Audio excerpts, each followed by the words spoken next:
So my name, Leif Nordlund. I'm handling HPC for EMEA here for AMD. So I don't know who of you haven't met me before, but there's been some new faces on this trip, I think. So now I'm more well connected. So, and Andre Hederogenous back there, raise your hand, Andre. He'll be doing the deep dive presentation later, then where we'll go through the architectures in more thorough detail. Okay, let's start. So today we've been sort of thinking on how to create the new architectures for the x86 for tomorrow, because we have a lot of customers requesting us to do different things, and we cannot create a unique CPU for every customer, of course, because that's going to be no good economics. So what we're going to try to do is to bring a lot of interesting stuff to the x86 platform, but still staying within the x86 community, not creating like a ground-up new design that is not compatible with today's codes. What we want to do is to bring our knowledge that we have, both from the CPU area and the GPU area, and to create something that fits most customers. And a couple of variants of that. We're not going to only create one, of course, product. We have a whole bunch of exciting products coming, actually. But we do know that x86 alone will not make it, because simply the performance you can get out of the x86 is great, but it comes with the price of power consumption. So the future design has to be more geared toward power consumption. Do I need to have double mics, do you think, or? Maybe, is this enough, or? I think the other one then, I think I should avoid having two, that's stupid. Could be some hi-fi problems there, stereoscopic, 3D sound. But anyway, since we know then that x86 will not do it alone, we've been sort of looking then at the different technologies. So we do know that heterogeneous systems has a promising future due to the fact that we can use the parallelism of the FPGA/GPUs in the future to reach much better performance per watt. But we still want to maintain the x86 compatibility. So that is what we call heterogeneous computing at AMD, is to still stand with one foot in the x86 world, but also taking a step out in the unknown.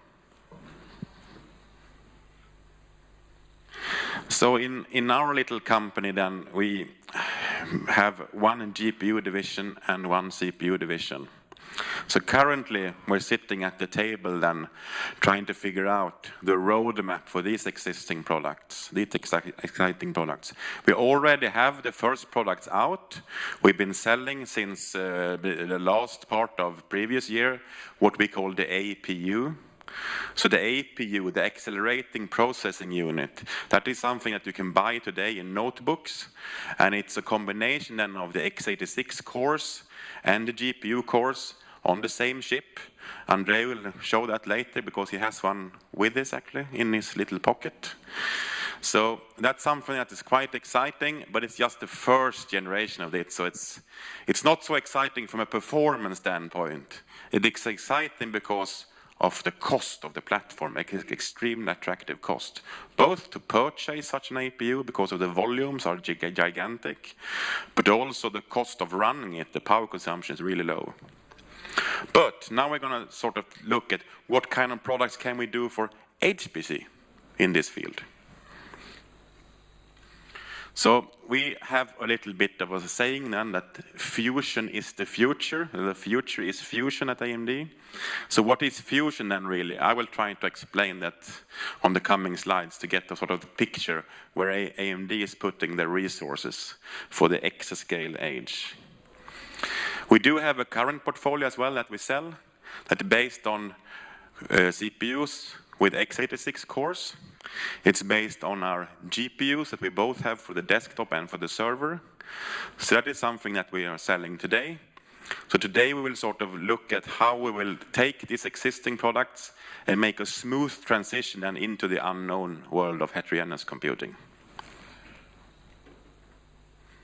So we have sort of a roadmap, starting then with the CPU that we will launch in summertime. So the summertime CPU will be called Interlagos. The Interlagos CPU has a new X86 core with much better performance per watt. It still fits in the existing servers, so not really anything needs to happen, just to have to plug in those CPUs in the existing servers, and it will rock. It will rock with up to 16 cores. And to those CPUs, of course, you can attach any kind of accelerator that you want over the PCI bus.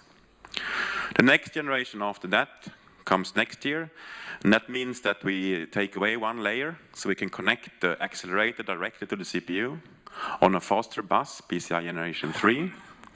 And then after that, we're looking at the next generation also of the X86 CPU, a new design again. That new design will incorporate a much more powerful floating point unit. There is also a new floating point unit in the CPU that we will launch this summer, so that I will also cover in the coming slides. But you can see that the combined efforts that we do in this area will end up then in some kind of a server fusion part in the end. But that is something that we're still working on, drawing how to make that in conjunction with our largest customers, our largest partners, etc., etc. And also, of course, a lot of software vendors having to sort of have input to us how to do that product really. So not something that we will talk about today in detail. As you see, there are no details. It's just some fuzzy cloud there. That's the unknown. So some kind of a product, of course, will emerge out of this. These slides just show the current APU chip, how the current APU chip is constructed that we're selling today for the desktop and the notebook portable arena. That, of course, can communicate with an accelerator as well over some kind of a bus. Just showing that we will, of course, spend a lot of effort, not on the hardware side only, but a lot of effort will be put into creating a new programming model that is code-designed with this architecture, so that the programming model really supports this architecture. So taking away the burden of the programmer to do all the hard work they need to do today in order to reach accelerators. So Andre will cover this more in detail in his session later. On the X86 current product line, to understand that, one has to look of the history of things. Originally, we make the original Optron then with one core that was directly attached to the memory, what we call the direct attached architecture. So that has been running now since 2003 up to today. So the news from soon to future will be there is going to be a new core design. The new X86 core design is focusing, of course, then on improving the performance per watt, since that is the main inhibitor of the future performance levels. So we decided then to do a new design. The new design is based on a dual core module. And why is there a dual core module and not a single core module? Basically, it's because we need to share some resources in order to drastically reduce the power consumption of the coming product. So some parts will be shared. Of course, only sharing the parts that will not affect performance in a bad way. So still having separate parts to do all this sort of HPC normal processing, and then have two separate 128 bits floating point units for existing HPC codes. And then that can dramatically change into one 256-bit floating point unit in order to support the new instruction sets, the AVX, and the other new instruction sets. So that's going to be an important building block for the coming CPUs of many generations, a completely new core design that we believe is key in order to reach the power efficiency levels we need to reach in the future products. This will also come in summertime in a variant with built-in GPU also. As I said, in an APU that is today geared towards the desktop, the notebook, and those kind of computers.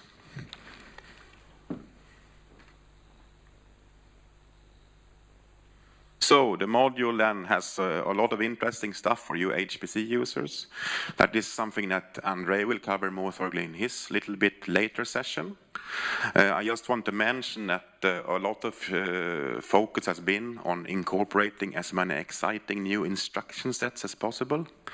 We cannot put in 100 new instruction sets, because then all the software vendors will be mad at us. So we need to make it sort of a smooth transition here and to introduce maybe 10 or 20 new instruction sets at a time, so that we get acceptance from all the software vendors, the compiler vendors, the ecosystem, US customers, etc. So we're trying to make it not too fast and just to introduce the most important new features in this generation. Of course, already support then in the compilers for this, so both in the Open64 compiler that we are backing heavily, and of course also the PGI compiler to support these new instruction sets fully, including the 256-bit FMAC. So this you can buy now if you talk to me, or wait till it is officially launched. With this new architecture, we expect the performance to go up then a little bit more. Very much depending, of course, how much you use the new instructions. But there is, without using any new instructions, you still have the gain of the new memory bandwidth, because the memory bandwidth is greatly improved in the coming product. It's about 50% more memory bandwidth in the coming server platform technology. That is sort of something that you don't need to worry about. You just get it when you buy the product. So, coming back to the APU then, there will also be an APU using this new course then, something that you can actually start to buy on a desktop or a notebook quite soon, by summertime. Something I sort of encourage then, because this is like the cheapest development platform you can ever buy in order to try to start with heterogeneous computing really. So not really for massive deployment, definitely for starting prototyping and writing your software on your laptop with this design in the laptop. So that was all I was going to cover today. If there are any questions, either you pop them up now or we take them afterwards. I'm going to be here on the entire fair. So one question back there.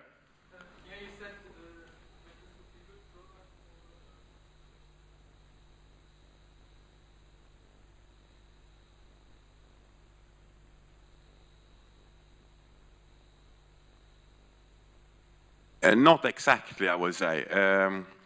Of course, there is a difference in the support and so.